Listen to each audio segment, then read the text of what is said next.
প্রিয় শিক্ষার্থীরা সবাইকে শুভেচ্ছা জানিয়ে আরও একটি ক্লাস শুরু করতে যাচ্ছি। আজকের টপিকস হলো শতকরা, যার ইংলিশ হলো পার্সেন্টেজ। তো পার অর্থ প্রতি, সেন্ট মানে 100, তাহলে প্রতি শতে মানে 100-তে বা 100 এর ভগ্নাংশ রূপে যেটা প্রকাশ করা হয় সেটাকে আমরা শতকরা বলবো। প্রশ্ন আছে 125% সমান ভগ্নাংশ কত? আমি একটা সাইড নোট দিছি, এই যে সাইড নোটটা আপনারা দেখবেন। সাইড নোট মানে কি? এই যে পার্সেন্টেজ চিহ্ন মানে কি 1/100, যেখানেই পার্সেন্টেজ চিহ্ন দেবেন সেখানে 1/100 বসাই দেবেন, আর কোনো চিন্তা করতে হবে না। সুতরাং আমরা এখন অঙ্কে একটা যাই। 125% এর সমান ভগ্নাংশ কত? তাহলে সমান ভগ্নাংশ যদি বলা আছে, ভগ্নাংশ মানে কি হর আর লব থাকতে হবে। তাহলে আমার উত্তরটা 4টে অপশন দেওয়া থাকবে, তার মধ্যে যে উত্তরে হর লব দেওয়া থাকবে সেটা আমার সঠিক অ্যান্সার হবে। আবার হর লব থাকলে না, আবার হর লব চেঞ্জ করে দেবে, পরিবর্তন করেও দিতে পারবে। তাহলে আমরা অঙ্কে যাই। 125, এখানে কি আছে পার্সেন্ট, পার্সেন্টের চিহ্ন মানে কি এই যে সাইডে 1/100, তাহলে গুণ 1/100। আমরা এখন স্বাভাবিকভাবে কাটাকাটি করব। 125 5-25 125 আর 4-25 100, তাহলে আমার উত্তর হলো 5/4। পরবর্তীতে আরেকটা অঙ্ক দেখব।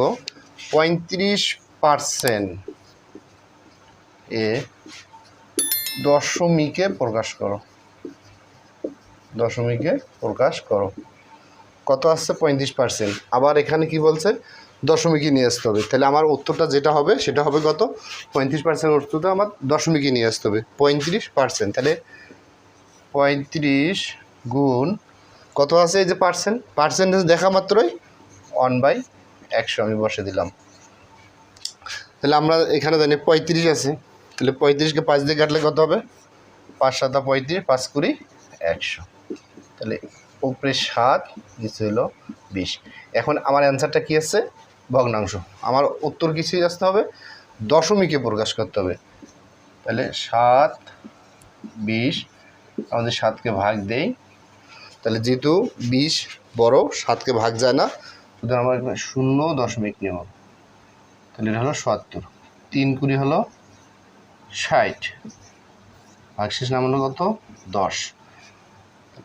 তাহলে এখানে একটা 0 নিলাম, 5-20 100। তাহলে আমার সঠিক অ্যান্সার হলো 0.35। নেক্সট আমার প্রশ্নটা হলো যে 4/5কে শতকরায় প্রকাশ করো। তাহলে আমরা কি করব? উপরে 4, নিচে 5 বলছে আমাকে কি শতকরায় প্রকাশ করো। অঙ্কগুলো করতেছি, তো এই অঙ্কগুলোর বেসিকটা জানার জন্য আমাদেরকে সপ্তম, অষ্টম এবং নবম শ্রেণীর গণিত বই ভালো করেই করতে হবে। এই ক্লাসের এই বইগুলোতে এই প্রশ্নগুলো খুব সুন্দর করে দেওয়া আছে। এখন 4/5কে শতকরায় প্রকাশ করতে গেলে আমরা কি করব? উপরে 100, নিচে 100 দিয়ে গুণ করব। তাহলে আমার যে নিচে 100 থাকলো, এটাকে আমরা একটা বক্সের মধ্যে রেখে দিলাম। তাই বলে আপনারা যখন অঙ্কটা করবেন এটা বক্সে রাখা যাবে না, এটা জাস্ট একটা আমি টেকনিক শিখাই দিচ্ছি মাত্র।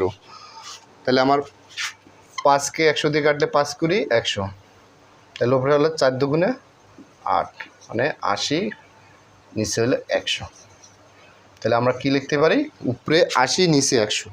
যখনই নিচে 100 থাকবে সেটাকে আমরা শতকরা মানে পার্সেন্টেজে নিয়ে যাবো। তাহলে 80%, এটা হলো আমার উত্তর।